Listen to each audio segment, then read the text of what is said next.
Welcome to my YouTube automotive channel. In today's video I have a 2013 Chevy Equinox and I will show you how to remove and replace the license plate light bulbs. This video will apply to Chevy Equinoxes made from 2010 all the way up to 2017. Okay, now the easiest way to do this is just to lift the trunk halfway up. You don't have to lift it all the way, and that way you will have everything easy accessible right here. Okay, so I will show you here on this side. Now the best tool to use would be a plastic trim remover, that way you won't make any damage. But if you don't have one, you can use a flat screwdriver, just like I am.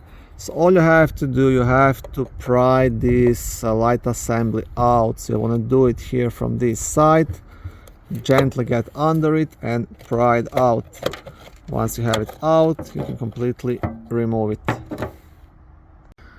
And now to get the bulb out, you just have to turn this light socket counterclockwise and pull out, and that's it.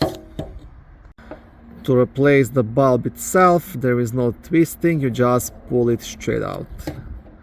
And when installing the new bulb, you just push it in, and that's it. It literally takes under 1 minute to replace it.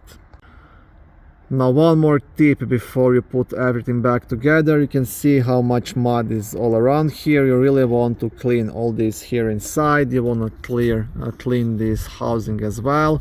And you want to use electrical contact cleaner to clean this socket. And once you do all that, then connect the new bulb.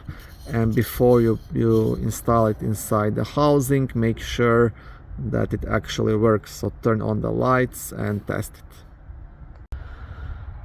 Thank you for watching this short video. I hope it was helpful and educational. If it was, please like it and consider subscribing to my YouTube automotive channel. On my channel there is lots of how-to videos, do-it-yourself videos, car reviews, product reviews and other similar automotive topics.